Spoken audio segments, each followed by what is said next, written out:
The rise of anti-Semitism on college campuses has sharpened debate about free speech and diversity, equity, and inclusion programs. And just this past week, the Florida Board of Education passed a rule to permanently prohibit, it said, DEI programs in the Florida college system. It's a follow-up, really, to a bill signed by Governor DeSantis last year banning colleges from spending money on such programs.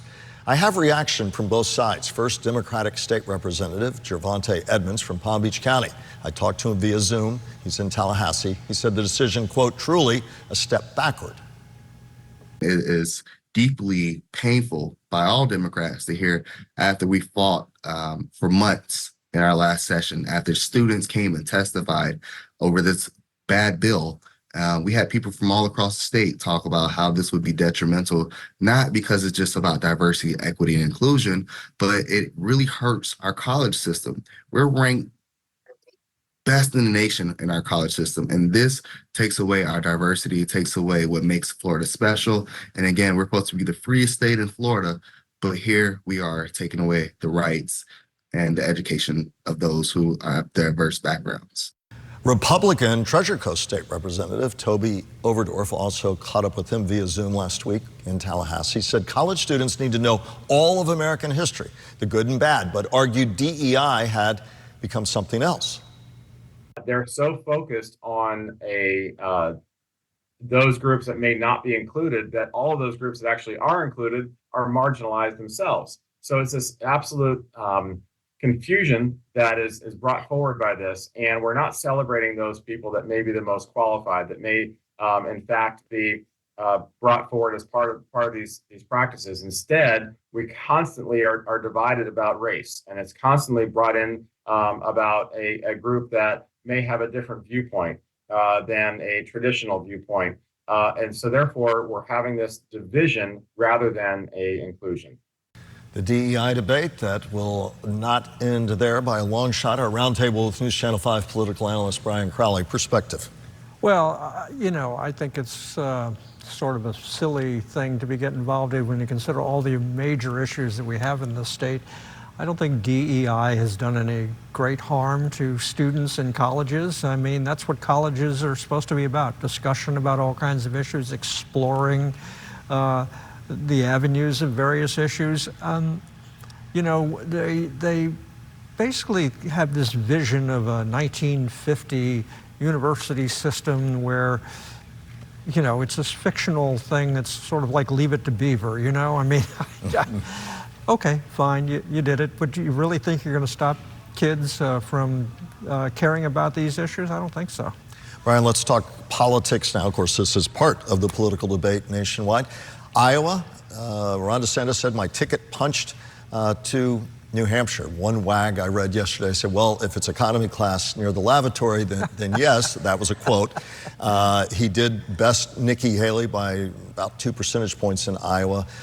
Headed New Hampshire, although he's really kind of doing an end run and is going to plant most of his effort in South Carolina.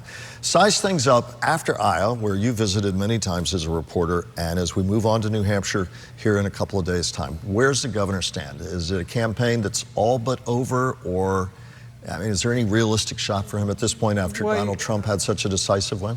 Well, you know, I don't like to predict. I know. Because one never knows. But I would say that the odds are stacked against him right now.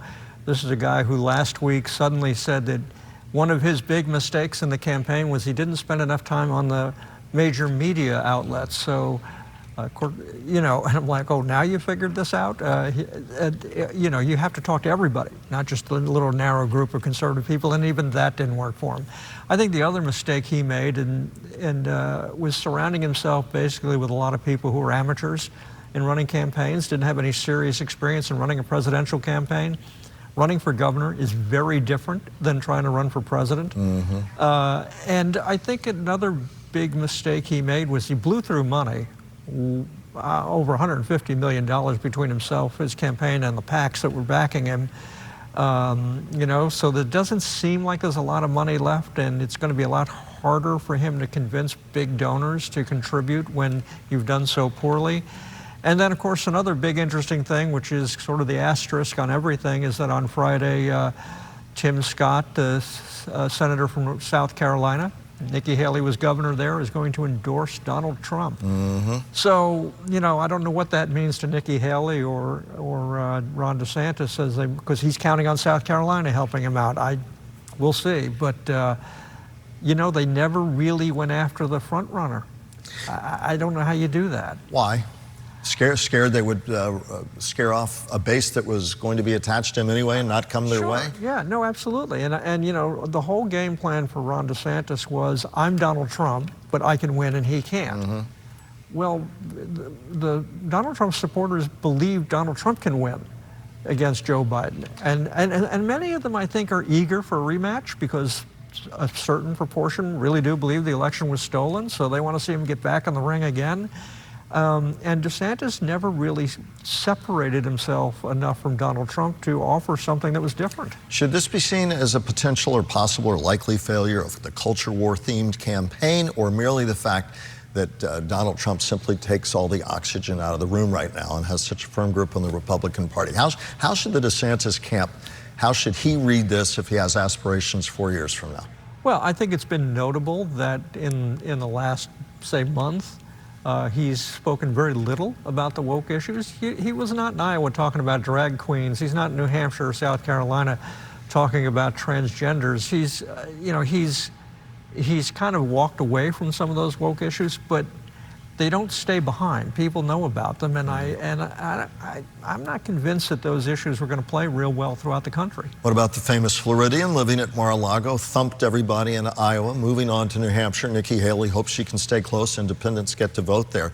The dynamic this year, though, that bears repeating is a lot of polling suggests if the former president were to be convicted in one of the major cases that he faces ahead of the November election, should they happen, might that peel off votes? 91 counts, 4 different criminal cases, including the one here locally.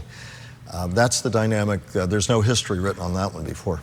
You know, one of the things that Donald Trump has been excellent at throughout his life, and especially in his campaigns, repeat. And he wants to say the election was stolen, repeat. People start to believe you. He wants to say that he's being attacked because of Democrats and the deep state, and repeat. And people start to believe that. Even when leading Republicans like his former Attorney General and many others, and Ron DeSantis said, listen, he lost the election in 2020. Exactly. Yeah. If there's anything Donald Trump knows, it's marketing. Yeah. And that's what he does so well. And it's kind of astonishing to watch how well he's doing. And he's using the courts and the trials, shows up, acts all outraged, which he probably really is, walks out the door, has a brief press conference, and his voters like, you go. Would his poll numbers, in your estimation, be as high if it were not for all of these indictments? Well, it's hard to know. I mean, this is we haven't had anything like this in the entire history of this country, so it's hard to know. But yeah, I think it would be a little lower if he didn't have all the stuff, because it would be an issue that would be taken away from it. Bottom line right now, an iron grip on the Republican Party, it seems, at least as we sit here at this outing. Brian, I want to turn local here for a moment. Some drama going on in the Palm Beach County Republican Party before we take it for break. What's that all about? The Palm Beach County Chairman, Kevin Neal, the other members of the party, led in part by Sid Dinerstein and Rick Roth, have said that they've had just about enough of this guy being chairman of the party. Which he's only been chairman for months. Yeah. Matter of months. I think part of what's happening is that as you grow in strength, as you become, they have had huge numbers of voter registration and things in Palm Beach County. They've won races that nobody thought they would win. And when you have that kind of power, suddenly you find out it's not as easy to rule as you think it was. Anything else? Well, I say anything else. Always stuff top of mind with one of the best here who's covered politics in this state. What else top of mind for you? Well, I think we need to keep a careful eye on Nikki Haley, because if she doesn't do really well in New Hampshire, and I'm not sure a close second will be defined as really well, and if her campaign crumbles in South Carolina, if the home state throws her out, I think she's done, and we're waiting for Ron DeSantis to pick the time to pack his bags and come home. And when you're basically not putting a lot of energy in your low single digits in New Hampshire for the governor, Governor DeSantis, fat lady's not singing, but might be getting warmed up. Well, as you said, he may have to fly economy. Brian, back with your closing thoughts in just a moment.